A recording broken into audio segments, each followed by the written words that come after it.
पन्नगे च सुरेन्द्रे च कौशिके पाद संस्पृशि निर्विशेष मनस्काय श्री वीरस्वामिने नमः। भगवती सूत्र में कहा गया है, धम्मस्य णम झाणस्य चत्तारि अणुपेहाओ पन्नत्ताओ तंजहा एगत्ताणुपेहा अनिच्चाणुपेहा असरणाणुपेहा संसाराणुपेहा। धर्म ध्यान के संदर्भ में यहाँ भगवती सूत्र में बताया गया है कि धर्म ध्यान की 4 अनुप्रेक्षाएं प्रज्ञप्त हैं। एकत्वानुप्रेक्षा, एकत्व की अनुप्रेक्षा करना कि मैं अकेला हूं, मेरी आत्मा अकेली है। एगो में सासो अप्पा नाण दंसन संजुओ शेषा में बाहिरा भावा सब्बे संजोग लक्षणा। एक आत्मा शाश्वत है, मेरी आत्मा नित्य है, शाश्वत है, वह ज्ञान दर्शन युक्त है। बाकी के जो बाह्य भाव हैं वे संयोग लक्षण वाले हैं, और संयोग होता है तो वियोग भी हो जाता है। तो मैं अकेला हूं, अकेला आदमी आता है। एक उत्पद्यते तनुमा नेक एव विपद्यते, एक एव ही कर्म चिनुते सईक कह फल मश्नुते। अकेला आदमी जन्म लेता है और एक दिन अकेला ही विपन्न हो जाता है, मृत्यु को प्राप्त हो जाता है। अकेला कर्म का बंधन करता है, अकेला फिर कर्म जो बद्ध है उसका फल भोगता है। तो धर्म ध्यान की पहली अनुप्रेक्षा, एक अनुप्रेक्षा है एकत्व अनुप्रेक्षा। दूसरी अनुप्रेक्षा बताई अनिच्चानुपेहा, अनित्य अनुप्रेक्षा, कि ये संयोग, ये स्थितियां, सांसारिक स्थितियां अनित्य हैं, अनित्य हैं। शरीर के साथ संबंध है वह भी अनित्य है, माता पिता के साथ संबंध है और कईयों के साथ सांसारिक संबंध हैं, वे भी अनित्य हैं। और तो क्या, गुरु शिष्य का संबंध भी अनित्य है। कभी वह संबंध भी विषम बंध में परिणत हो जाता है। कभी गुरु की आत्मा भी मोक्ष में और शिष्य की आत्मा भी मोक्ष में। फिर वो गुरु शिष्य का संबंध नहीं, वो सब सिद्ध आत्माएं हो जाती हैं। भगवान महावीर और गौतम गुरु शिष्य का मानो रिश्ता था, संबंध था। और वीर गोयम की जोड़ी, कितने प्रश्न वो पूछते रहते होंगे गौतम स्वामी, परंतु राग भाव भी हो गया गौतम का। महावीर के प्रति वो स्नेह भाव, राग भाव हो जाता है। कभी गुरु के प्रति राग भाव, मोह का भाव, प्रियता का भाव हो सकता है। और कभी गुरु के मन में भी शिष्य के प्रति कुछ विशेष स्नेह भाव हो सकता है। तो आखिर महावीर और गौतम दोनों निराग, महावीर तो निराग बन ही गए थे, गौतम भी निराग, राग मुक्त बन गए। बाद में महावीर भी मोक्ष जा चुके थे और गौतम भी मोक्ष में पहुंच गए। तो यह अनित्य, हमारे संबंध अनित्य हैं, मकान भी अनित्य है, यह पंडाल भी अनित्य है। आज यह पंडाल है, 1 महीने के बाद कोई आकर पता नहीं क्या स्थिति यहाँ मिलेगी, तो पंडाल भी अनित्य है। तो कितनी ये स्थितियां हैं। आज ये मंच है, अब 1 महीने बाद पता नहीं क्या यहाँ स्थिति रहेगी। ये अनित्य स्थितियां हैं। तो भगवती सूत्र में कहा अनिच्चानुपेहा, अनित्य अनुप्रेक्षा। तीसरी असरणानुपेहा, अशरण, नालम ते तव ताना एवा शरणा एवा, तुमम पितेशिम नालम ताना एवा शरणा एवा। कि भाई ये जो स्वजन लोग हैं, बेटा आदि आदि लोग हैं, वे तुम्हारे लिए त्राण नहीं बन पाएंगे, वे तुम्हें शरण नहीं दे पाएंगे, तुम भी उनको त्राण नहीं दे पाओगे, शरण नहीं दे पाओगे। तुम अशरणता की अनुप्रेक्षा करो। अशरण धर्म का शरण है, धर्म की शरण में रहे, वो जरूर शरण है। चौथी अनुप्रेक्षा है संसारानुप्रेहा, संसार अनुप्रेक्षा। यह जन्म मरण, एक जन्म के बाद फिर जन्म हो जाता है। पुनरपि जननम पुनरपि मरणम पुनरपि जननी जठरे शयनम। इस संसार में यह जन्म मृत्यु का चक्र चलता है। इस जन्म मृत्यु के चक्र से मुक्त होने के लिए मुनित्व को स्वीकार करना आवश्यक होता है। आज इस जन्म मरण के चक्र से मुक्ति की जो बात होती है और मुनित्व की दीक्षा होती है, आज वह प्रसंग उपस्थित हुआ है और एक दीक्षा का स्वीकरण का कार्यक्रम है। दीक्षा लेना बहुत बड़ी बात है, दीक्षा देना भी अच्छी बात है। दीक्षा लेने वाला कितना बड़ा त्याग को स्वीकार करने वाला, और दीक्षा देने वाला त्याग को स्वीकार कराने वाला। तो दीक्षा तो व्रत संग्रह है, व्रतों का संग्रहण, व्रत संग्रहण वह दीक्षा होती है। परम पूज्य आचार्य श्री तुलसी गुरुदेव प्रवर को हमने देखा, वे दीक्षाएं प्रदान करते थे। कितनों को उन्होंने अपने श्रीमुख से, अपने कर कमल से दीक्षा प्रदान की थी। कितने संत उनके द्वारा दीक्षित हुए थे, कितनी साध्वियां उनके श्रीमुख से दीक्षित हुई थी। तो आचार्य श्री तुलसी को मैंने खुद ने भी देखा है दीक्षा देते। आचार्य श्री महाप्रज्ञ जी भी दीक्षा प्रदान करते। और वह हमारी जैन शासन की, भिक्षु शासन की परंपरा चल रही है कि दीक्षाएं होती हैं, और दीक्षाएं होती हैं तो भिक्षु शासन की परंपरा, जिन शासन की परंपरा आगे से आगे प्रवर्धमान, गतिमान रह रही है। दीक्षाएं होना जरूरी है। इस मुनि परंपरा, निर्ग्रंथ परंपरा को जीवित रखने के लिए, परंपरित करने के लिए मुनि दीक्षाओं का होना भी अपेक्षित होता है। तो वे धन्य हैं जो मुनित्व को स्वीकार कर लेते हैं, वे भी धन्य हैं जो मुनित्व को प्रदान करने का प्रयास करते हैं।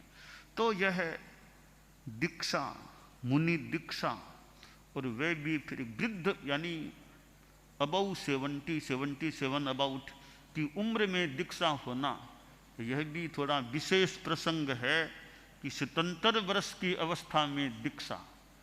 और 77 वर्ष की अवस्था तो है, अभी मुनि जी बोले सीए दूसरे सीए बोले थे, तो इतिहास का तो यह शोध का विषय है कि सीए संभवतः सीएस और दूसरी और डिग्री ऑल्सो एमए, इतनी डिग्रियां लेकर के दीक्षित होने वाले भिक्षु शासन में कितने संत हुए हैं, यह बात बताओ तब देखें कितने हुए हैं। कि सीए भी हैं, एमए भी संभवतः, जैसा मैंने जाना सीएस भी संभवतः हैं। अनेक डिग्रियों को प्राप्त कर मुनि दीक्षा लेने वाले तेरा पंथ के इतिहास में कितने हैं या नहीं, यह बताओ तब हम बात को देखें क्या है। अर्थात संभवतः कोई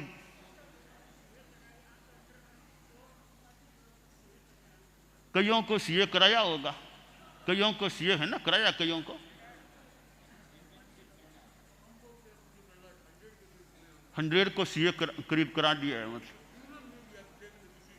हैं? हाँ, तो ऐसी दीक्षा कि सीए करके कईयों को सीए कराने में योगदान, और एमए और सीएस जो भी यथासंभव जो बातें हैं, इतनी स्थिति प्राप्त करके दीक्षा लेने वाला तेरा पंथ के हमारे संघ के इतिहास में और कोई उदाहरण है क्या? कोई है मतलब हमारे संत कोई बताए हो तो लगता विरल ही है ऐसा दीक्षा प्रसंग कि कोई तेरा पंथ के 200 लगभग 64 वर्ष के इतिहास में कोई सीए, इतनों को सीए जो भी कराने की का कार्य जो भी यथासंभव, और जो एमए सीएस जो बातें इतना करके कोई साधु दीक्षा ले, या जैन श्वेतांबर तेरा पंथ के इतिहास में और कोई प्रसंग है क्या? कोई हो तो बताएं, वरना विरल प्रसंग तो कहा ही जा सकता है, यह लग रहा है। तो आज एक ऐसे अवस्था से जो काफ़ी उच्च हैं और शिक्षा से भी वैसे अच्छे हैं, ऐसे अनेक संस्थाओं में कार्य कर चुके हैं, अनेक संस्थाओं में सेवा मानो दे चुके हैं, ऐसे हमारे श्रावक जो रहे हैं, और प्रतिमा की साधना की जो बात, तो ऐसे आज मुमुक्षु दीक्षार्थी की दीक्षा होने जा रही है। तो परिचय तो बता दिया गया, आज्ञा पत्र यह मेरे पास आ गया है, और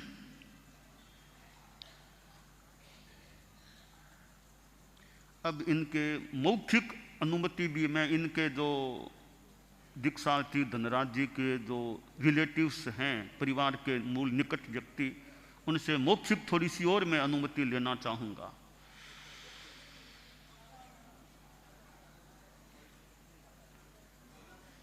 देखिए, अभी तक ये वैसे आपके परिवार के ही हैं, अभी तक हमने दीक्षा दी नहीं है, अभी तक आपके परिवार के ही हैं वैसे सदस्य, आपके पिताजी और जो भी हैं। तो अब आपकी हम इनको दीक्षा दें, आप सबकी अनुमति है ना, हम दीक्षा दे दें इनको, हैं? ठीक है ना? ठीक है ना? ठीक है। अब और जो हैं संबंधी, आपका भी इसमें समर्थन मान लें, समर्थन है दीक्षा में, ठीक है? ठीक है, ठीक है। तो अब यहाँ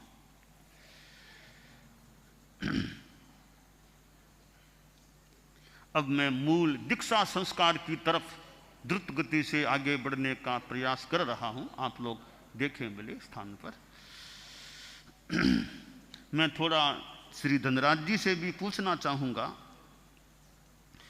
कि देखिए, प्रतिमा की साधना एक चीज है माना, और सुमंगल साधना भी अच्छी चीज है, पर मुनि दीक्षा होती है। आप एक बार और अपना सोच लो कि मुनि दीक्षा में तो वो महाव्रतों की ओर की, वो रात को बिल्कुल पानी नहीं पीना, वो सारी जो आप प्राय जानते ही होंगे जो मुनि का आचार है, आप उसको पालने में समर्थ हो ना? आप देख लो, सोच लो आप,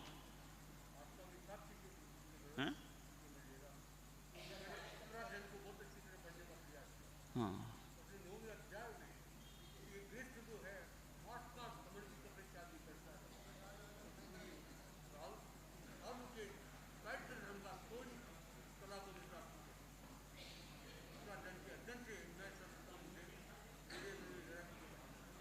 ठीक है, आप तैयार हैं पूरी तरह? ठीक, ठीक है। तो आप खड़े रहो, अब खड़े रहो। नमोत्थुणम श्रमणस्य भगवो महावीरस्य, श्रमण भगवान महावीर को नमस्कार। परम श्रद्धेय जैन श्वेतांबर तेरा पंथ धर्म संघ के आद्य आचार्य परम वंदनीय आचार्य भिक्षु को नमन बंदन, उनकी उत्तरवर्ती परंपरा के आचार्य परम पूजनीय आचार्यों को वंदन, और विशेषतया में परम श्रद्धेय परम पूजनीय गुरुदेव तुलसी और परम स्तवनीय आचार्य श्री महाप्रज्ञ जी को श्रद्धा युक्त वंदन करता हूँ। नमो अरहंताणम, नमो सिद्धाणम, नमो आयरियाणम, नमो उवज्झायाणम, नमो लोए सब्बसाहूणम, एसो पंच नमोक्कारो सब्ब पावपणासनो, मंगलाणम च सब्बेसिम पढ़मम हव इ मंगलम करेमि भन्ते सामा इयम सब्बम सावज्जम जोगम पच्चखामि जावज्जीवाये तिविहम तिविहेणं मणेणं वायाये काएणं न करेमि न कारवेमि करम तम्पि अन्नम न समनु जानामि तस्स भन्ते परिक्कमामि निंदामि गरिहामि अप्पाणं बोशिरामि। यावत जीवन के लिए 3 कर्ण 3 योग से सर्व सावध्य योग का त्याग है। अब ये साधु बन गए हैं, अब परिवार से वैसे रिश्ता समाप्त हो गया, साधु समुदाय से इनका रिश्ता जुड़ गया है, अंतरंग रिश्ता जुड़ गया है। अब 3 बार वंदन, आप अनुकूलता हो तो कहो, वरना बैठे बैठे 3 बार उठ बैठ के कर सको ठीक है, वरना 1 बार ही कर लो। बोलिए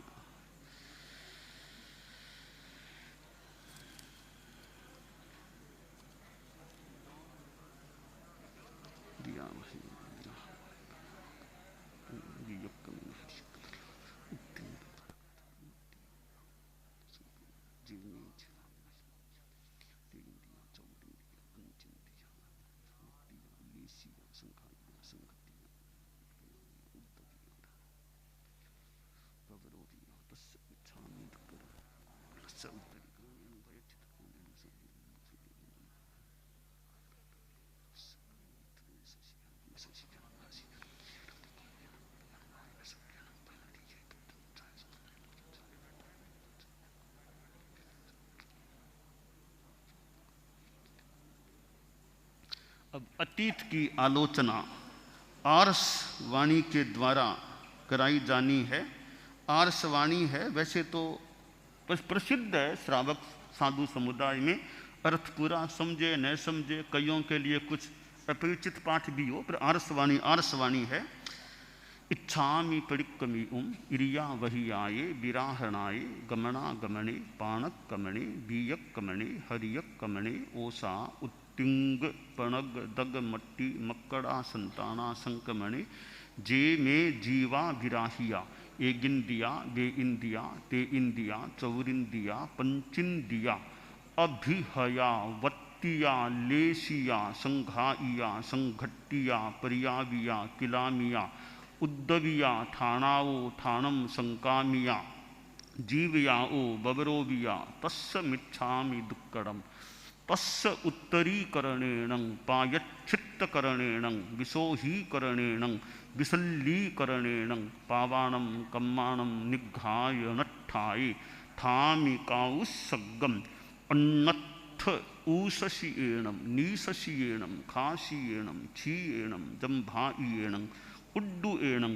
वायनिसग्गेणं भमलीये पित्तमुत्थाये सुहुमेहिम अंग संचालेहिम सुहुमेहिम खेल संचालेहिम सुहुमेहिम दिट्ठि संचालेहिम एवमायि एहिम आगारेहिम अभग्गो अविराहियो होज्जमे काउस्सग्गो जाव अरहंताणं भगवंताणं नमोक्कारेणं न पारे ताव कायम। अब ध्यान करें, हाथों को नीचे कर लें, मैं कहूँ तब यथासंभव पालना है। ताव कायम ठाणेणं मोणेणं झाणेणं अप्पाणं बोशिरामि लोगस्य उज्जोय गरे धम्म तित्थयरे जिणे अरिहन्ते कित्त इस्सम चौबीसंपि केवली उसभ मज्जियं च वन्दे संभवमभिनन्दनं च सुमइं च पौमप्पहं सुपासं जिणं च चन्दप्पहं वन्दे सुविहिं च पुप्फदन्तं शीयलसिज्जंस वासुपुज्जं च विमल मनंतं च जिणं धम्मं संतिं च वन्दामि कुंथुम अरम च मल्लिं वन्दे मुनिसुब्बयं नमिजिणं च वन्दामि रिट्ठनेमिं पासं तः बद्धमाणं च एवं मये अभिथुआ विहुय रयमला कहीण जर मरणा चौबीसंपि जिणवरा तित्थयरा मे पशीयन्तु कित्तीय वंदीय मये जे ए लोगस्य उत्तमा सिद्धा आरोग्य बोहिलाभम समाहिवर मुत्तमं दिन्तु चंदेषु निम्मलयरा आइच्चेषु अहियं पयासयरा सागरवर गंभीरा सिद्धा सिद्धिं मम दिशन्तु नमो अरहंताणम, नमो सिद्धाणम, नमो आयरियाणम, नमो उवज्झायाणम, नमो लोये सब्बसाहूणम। ध्यान संपन्न करे। लोगस्य उज्जोय गरे धम्म तिथयरे जिणे अरिहंते कित्त इस्सम चौबीसंपि केवली उसभ मजियम च वंदे संभव मभिनंदनम च सुमइंच पौमप्पहम सुपासम जिणम च चंदप्पहम वंदे सुविहिंच पुप्फदंतम शीयल सिज्जंस वासुपुज्जम च विमल मणंतम च जिणम धम्मं संतिम च वंदामि कुंथुम अरम च मल्लिं वंदे मुनिसुब्बयं नमिजिणं च वंदामि रिट्ठनेमिं पासं तह बद्धमानं च एवं मये अभिथुआ विहुय रयमला पहीण जर मरणा चौबीसंपि जिणवरा तिथयरा मे पशीयन्तु कित्तिय वंदीय मये जे ए लोगस्य उत्तमा सिद्धा आरोग्य बोहिलाभम समाहिवर मुत्तमं दिन्तु चंदेषु निम्मलयरा आइच्चेषु अहियं पयासयरा सागरवर गंभीरा सिद्धा सिद्धिं मम दिशन्तु। नमोत्थु नम अरहंताणं भगवंताणं आयिगराणं तिथयराणं सह संबुद्धाणं पुरीशोत्तमानं पुरीशशीहाणं पुरीशवर पुंडरीयाणं पुरीशवर गंधहत्थीणं लोगुत्तमानं लोगनाहाणं लोगहियाणं लोगपैवाणं लोगपज्जोयगराणं अभयदयाणं चक्षुदयाणं मग्गदयाणं शरणदयाणं जीवदयाणं बोहिदयाणं धम्मदयाणं धम्मदेशयाणं धम्मनायगाणं धम्मसारहीणं धम्मवर चाउरंत चक्रवट्टीणम दीवोताणम शरण गईप इट्ठा अपरिहय वर नाण दंसन धराणम विअट्टछौमाणम जिणाणम जाबयाणम तीर्णाणम तारयाणम बुद्धाणं बोहयाणम मुत्ताणं मोयगाणम सव्वन्नूणम सब्बदरिशीणम शिवमयल मरुय मणंत मक्खय मव्वा बाह मपुनरावत्तयं सिद्धि गई नाम ध्येयं ठाणम संपत्ताणम नमो जिणाणम जिय भयाणम जिय भयाणम। यह अतीत की आलोचना हो गई है। इसके बाद केशलोच संस्कार होता है कि दीक्षित के जो थोड़े से प्राय बाल रहते हैं उन बालों को लिया जाता है। वह हमारी केशलोच की भी एक जैन शासन की परंपरा है। केशलोच चलता है हमारे यहाँ, आज भी वो परंपरा चल रही है। ठीक है, यत्किंचित कुछ विकल्प की बात भी होती है, फिर भी हमारी केशलोच की परंपरा वैसे प्रायः सुरक्षित प्रतीत हो रही है। नवदीक्षित के प्रायः बाल तो वैसे वर्तमान में वो अपनीत करा लिए जाते हैं। थोड़े से बाल चोटी के वहाँ प्रायः बचा के रखे जाते हैं या बचते हैं, वो अब लिए जा रहे हैं।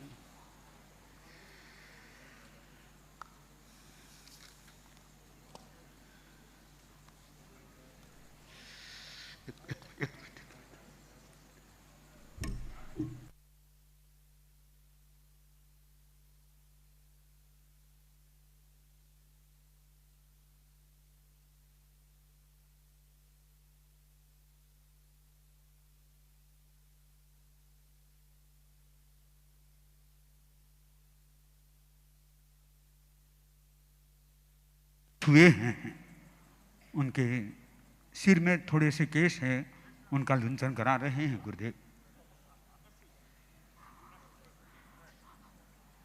ये नई विधा से हो रहा है लोचन, जनता को भी आराम से दिख जाए।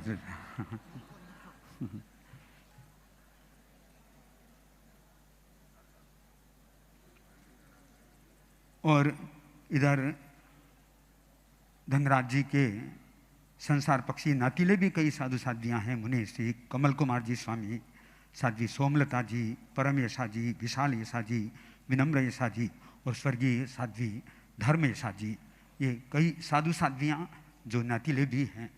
और अब परम पूज्य गुरुदेव ने ये केश लुंचन का काम संपन्न कर दिया है।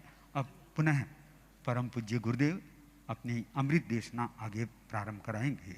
और अब आप लोग भी ये दृश्य देख करके धन्य होते होंगे। ये सोचें, इधर 77 पार का व्यक्ति दीक्षित हो रहा है, कोई 17 वर्ष का व्यक्ति भी दीक्षित होने की इच्छा रखे।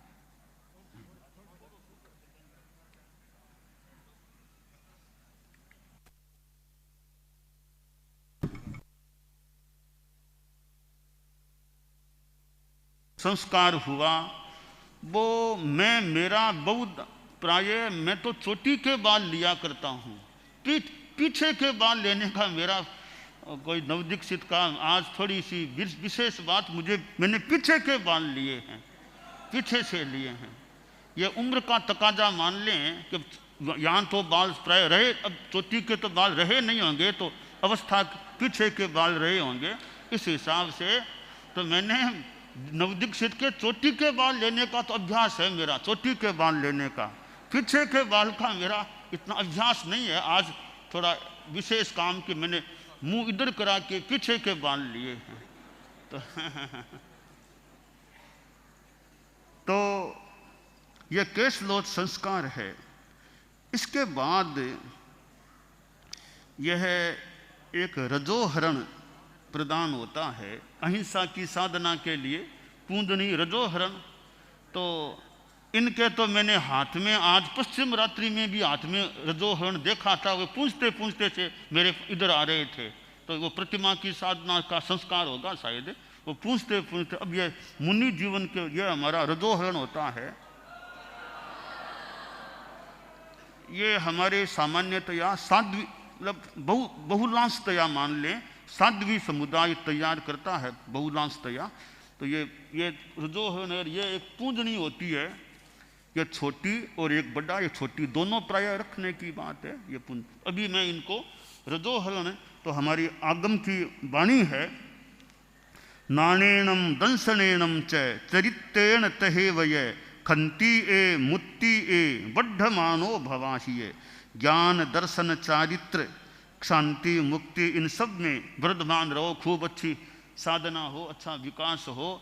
तो इसके हिसाब से ये इस तरफ, इस बाईं तरफ में ये बाईं, यहाँ बाईं, ये रजोहरण है। अब पूंजने में और में रात को चलना हो तो इस रजोहरण से, अब इस रजोहरण को, वो तो पहले थोड़ा अन्य प्रकार को ये साधु का रजोहरण है। इसके बाद में ये रजोहरण होने के बाद नामकरण संस्कार चाहिए। नाम क्या रहे, नवदीक्षित का नाम क्या रहे।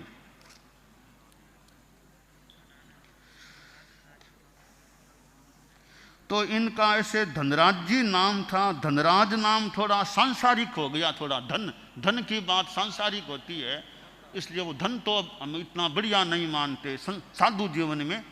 तो इनका हम धन की जगह ध्यान करते हैं। ध्यान मूर्ति जी, ध्यान मूर्ति, मुनि ध्यान मूर्ति जी। तो ध्यान मूर्ति मतलब वो समय समय पर ध्यान का अभ्यास भी करते रहें। वैसे तो संज्ञा है, नामकरण है, ध्यान मूर्ति। कोई ज्ञान मूर्ति होता है, कोई सेवा मूर्ति हो, ये ध्यान मूर्ति नाम है। वैसे तो नाम ओनली फॉर एक पहचान का है, पर वो नाम से प्रेरणा भी मिल सकती है। अभी मुझे ध्यान का भी अभ्यास, तो ज्ञान और ध्यान चलते रहे। तो ध्यान मूर्ति नाम इनका। और अब ये चूंकि साधु बन गए हैं तो आप इनको सम्मान दें, मथेण वंदामी कह करके।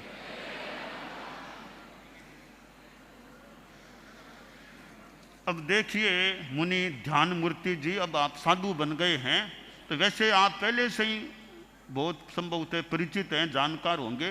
फिर भी अब साधु बने हैं तो चलने में इरिया समिति, जयम चरे जयम चिट्ठे जयम आशे जयम सहे जयम भुंजे जयम भाषे।